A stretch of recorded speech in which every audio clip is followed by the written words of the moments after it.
So the latest projection just dropped, and I want to walk you through exactly what it means in real dollars, not percentages, not estimates, not vague language, actual dollar amounts based on what the data is showing right now. And I'll tell you this much upfront, for a lot of beneficiaries, the number is higher than what people were expecting even a few weeks ago. Whether you're on Social Security, retirement, DC, survivors, spousal, VA, or ARB, this applies to you. So let's get into it. Before the dollar amounts though, I want to say something that I think needs to be said more directly than it usually is. Inflation right now is not abstract. It is not something that only shows up in government reports. It's showing up at the register. It's showing up in the electric bill. It's showing up every single time someone on a fixed income tries to stretch a benefit check across an entire month and realizes again that it doesn't quite reach like it used to. That's the reality for a huge portion of the more than 75 million people receiving Social Security benefits right now. And that pressure is exactly why the COLA conversation, the cost of living adjustment, carries so much weight. Because for most beneficiaries, this annual raise is the only financial adjustment they get. There's no salary review. There's no bonus. There's no negotiating. The COLA is it. And right now, based on where inflation is running, that number is trending in a direction that could bring some real tangible relief. Some people are starting to feel cautiously optimistic. Others are waiting to see it before they believe it. Both of those reactions make complete sense given everything that's happened over the past few years with these adjustments. So here's what the data is showing. Based on the most recent Consumer Price Index report, the CPI, the current projection for the 2027 COLA is sitting at approximately 3.9%.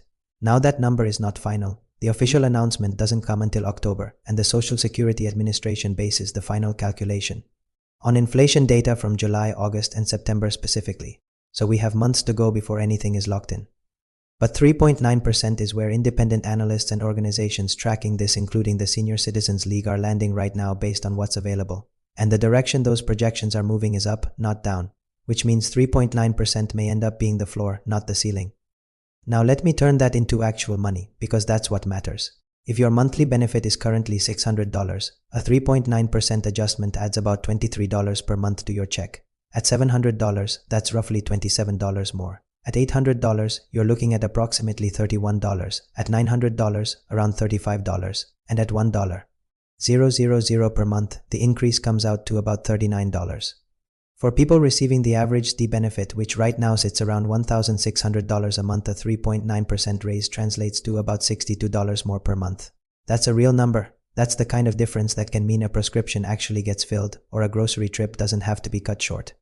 And for retirement beneficiaries receiving closer to the average retirement check, which is heading toward around $2,100, by the time this adjustment would take effect, we're talking about roughly $81 more per month. $81 on a fixed income, that's not a rounding error. That's a week's worth of groceries for a lot of people. But here's something that isn't getting nearly enough attention in this conversation. That 3.9% figure is based on the CPI alone. And the very next day after that CPI report, we got another inflation reading, the PPI, the Producer Price Index. That's the number that tracks inflation at the wholesale level before it ever reaches a store shelf. And that number came in at 1.4% for a single month. When you annualize that, meaning when you extend that rate across a full 12 months, you're looking at somewhere in the range of 16% or more on the wholesale side. That is not a small number. That is not normal. And what makes it directly relevant to your benefit check is the timing of where that wholesale inflation is headed. That pressure is still working its way through the supply chain. It hasn't fully hit consumer prices yet, and the window when it's most likely to land. July through September, which happens to be the exact 3-month window the Social Security Administration uses to calculate your raise. So there's a real possibility that by the time the final COLA number gets locked in, the inflation data feeding into it is going to be meaningfully higher than what we're seeing right now. A full percentage point jump from where we are today would not be a shock. Some analysts think it could go higher than that. Whether it gets to 5% or beyond is still speculation at this point, but it's not wild speculation. It's speculation grounded in data that's already on record. Now I have to bring up something that tends to get glossed over in these conversations, and I think that's a mistake. Because if you're on Medicare, this affects the net impact of whatever COLA you actually receive. The Medicare Part B premium, which gets automatically deducted from Social Security checks for most people on Medicare, is preliminarily tracking toward another increase in 2027. The early data suggests it could rise by roughly $18 a month, which would push the monthly premium to around $220. To put that in context, last year it went up by almost the same amount. 2 years in a row of $18 increases is not a small thing when you're working with a fixed income. A lot of beneficiaries are already doing this math.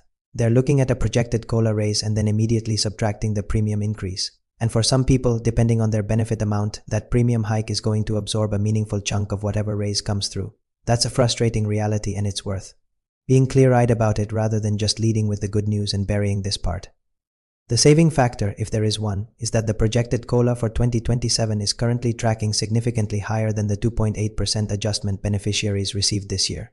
A bigger raise helps offset a bigger premium hit, but whether the net result feels like genuine relief will vary a lot depending on someone's individual benefit level and their specific Medicare situation.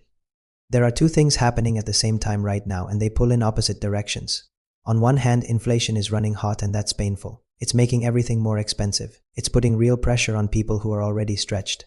On the other hand, that same inflation is what drives a higher COLA. So the very thing causing financial stress for beneficiaries today is also the mechanism that could produce a larger raise for 2027. That's a difficult position to sit in, because the relief, if it comes, will be arriving in response to a problem that's already been costing people money for months. The raise doesn't make up for what was lost while waiting for it. It just means the starting point for next year is a little higher. And some people are genuinely hopeful that 2027 could feel different from recent years. Others are watching the Medicare premium situation closely and wondering if the net effect is going to be smaller than the headline number suggests. Both of those are reasonable ways to be looking at this right now.